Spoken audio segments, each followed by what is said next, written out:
Hello, and welcome to 7 Facts. If you love geography and history, subscribe right now, I promise it'll be worth it. Mordovia is a republic of the Russian Federation, located in the East European plain and housing some 830,000 people. Despite having a name that sounds like it belongs in a Lords of the Ring book, Mordovia is a quiet little corner of the country where life is quaint and peaceful. Its name actually comes from the local indigenous ethnic group, the Mordvins, a Finno-Ugric nation. Despite it being a European republic, it is a place most people have never heard of. This video is meant to rectify that. So let's see what Mordovia is all about. Signs of human presence in Mordovia date back to the Neolithic era, about 12,000 years ago. The history of modern-day Mordovia, though, starts at around the 6th century AD, when the first mentions of the Mordvins were made. For most of its early history, this nation bounced between Volga Bulgaria and the Kievan Rus. The Mongols put a temporary stop to this when they conquered vast areas of Eastern Europe, but their Khanate eventually crumbled and Mordovia resumed its split, this time between the Duchy of Moscow and the Khanate of Kazan. It was Ivan the Terrible who, after defeating Kazan, integrated the Mordvins into his realm in 1552. By this time, Ivan held the title of Tsar of all Rus, thus becoming the first Tsar of Russia. So the Mordvin nation has been a part of the Russian realm for a very long time. Saransk is the capital city of Mordovia. It's a beautiful city of 300,000 people, and if it sounds familiar, that's perhaps because it was one of the host cities of the 2018 FIFA World Cup. Located just 630 kilometers from Moscow, Saransk is the main urban center in the republic. And that's not an exaggeration. More than a third of the entire republic's population lives here. Theaters, operas, churches and museums all dot the cityscape. The city has a large number of buildings remaining from the 17th and 18th centuries, although the typical Soviet-era apartment blocks are of course also present in the city. In all, Saransk is worth a visit, as there's plenty to see and explore.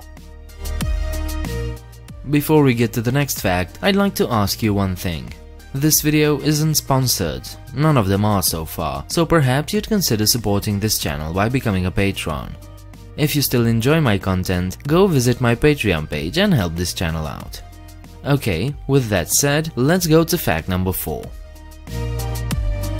As I said before, Mordvins are the local indigenous group of the Republic.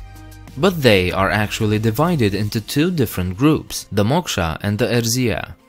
Previously considered a single Mordvin language, it is now treated as a small language grouping consisting of two languages, which is actually logical since they are not mutually intelligible. Only about a third of all Mordvin people actually live in Mordovia, and even here they are a minority. Over 50% of Mordovians are Russian ethnics. During the Russian Revolution and Civil War, Mordovia was held by Bolsheviks right from the beginning. By the end of the 1920s, the Soviets already put the republic's land to use by opening forced labor camps. At the time, there were 12 such labor camps in the whole of the Soviet Union, and 2 of them were here in Mordovia. The prisoners were mostly engaged in work in logging, sawmills and the construction of railroads. While this helped modernize the local infrastructure, it came at the expense of the lives and freedom of thousands of political prisoners. The Republic of Mordovia is one of the recognized centers of the Finno-Ugric world. That's because Mordvins are a Finno-Ugric nation, related to Finns, Hungarians, Estonians and the Sami.